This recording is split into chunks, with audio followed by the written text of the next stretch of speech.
Hi, this is Joby Provido, and you're listening to Contemplating the Rosary, where we talk about how to pray the Holy Rosary even better. In 104 episodes, over 4 seasons, we will explore a method of how to say the Rosary the way Pope St. John Paul II, Pope Paul VI, and other Rosary advocates recommend, and that's by contemplating the mysteries while we say the Our Father, Hail Mary, and Glory Be. This podcast is based on the book Beyond the Veil, Contemplating the Mysteries of the Holy Rosary, available at Lazada in the Philippines and in print or Kindle on Amazon, wherever you are. Visit kindlingspress.com for more information and where you can read and download the episode guide.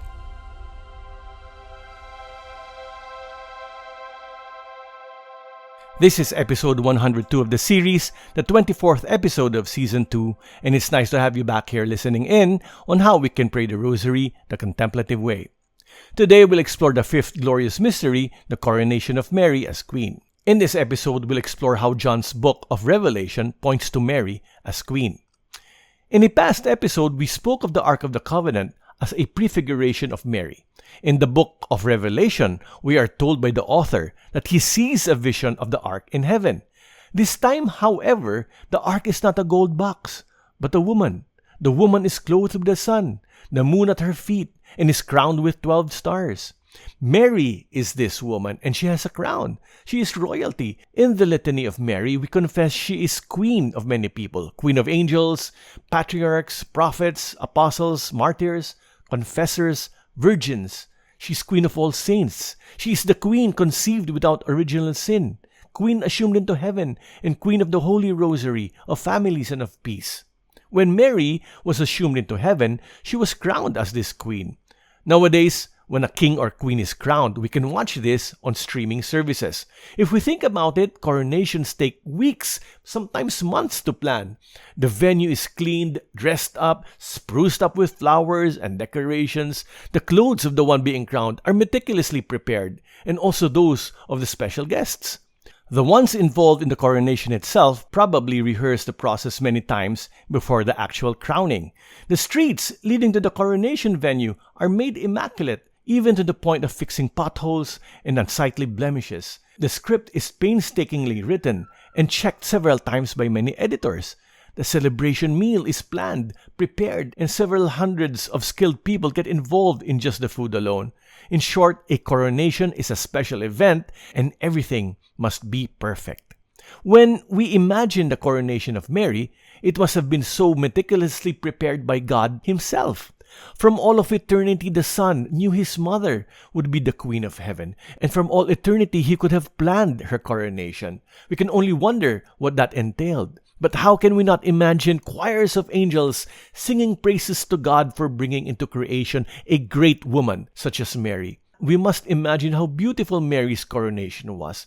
When we pray this mystery, let us slow down the events. Let us look around and see the beautiful decorations in heaven.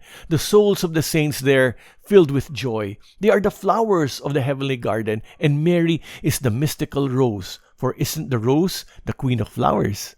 Let us spy the angels who cannot control themselves and are doing flips and start to dance in jubilation in their own spiritual way. Sometimes, when fallen angels are commanded by exorcists to reveal what happened to them, asking the reason why they fell, unanimously they would say that they were envious of Mary's spiritual beauty. They who are angels and by nature superior to humans should possess that beauty. So they despise her and would never want to serve her, just because she is more spiritually beautiful than them. And so they rebelled and caused Adam and Eve to fall, which in turn led to the second person of the Blessed Trinity becoming human through Mary. In 1953, Our Lady appeared to Juan Diego on the hills of Tepeyac in Mexico. She imprinted a miraculous image of herself on the tilma of Juan Diego. It is miraculous because in front of the bishop, the image materialized from nothing. Modern science cannot find any pigmentation on the cloth to make the image, and until today, the cloth that is made of cactus fiber still exists, when it should have decomposed long ago. The image shows Mary as a mestiza, a half-breed, in a blue mantle adorned with golden stars. The sun blazes bright around her while her feet are fixed on the moon, and on her head is a crown. On her waist is a black sash, which in that time in Mexico meant that she was pregnant. It is as if Mary was acknowledging two particular depictions of her. The first is John's vision of the woman in the book of Revelation. She is that queen. And the second is something we talked about in a previous episode, that she wears a blue mantle with stars to symbolize how we are all under the sky, a symbol of all of us under her mantle of protection. It is as if she is acknowledging that indeed we are correct to assume we are all being protected by her.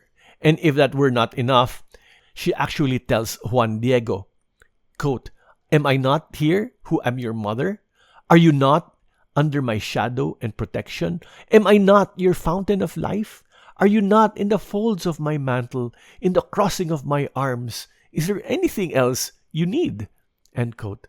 So, in this mystery, let's imagine Mary as a loving queen who keeps us from harm. And indeed, what else more do we need? That's our episode for today. Don't forget to like this episode, click the subscribe button and the bell icon so you'll be notified when the next episode drops. As always, this podcast is brought to you by thecatholictalks.com and kindlingspress.com, where you can read more articles on the Catholic faith and find more books on Catholicism. This has been Joby Provido. I'll say goodbye for now, and please join me again next time when we can learn to pray the Rosary better. Bye-bye.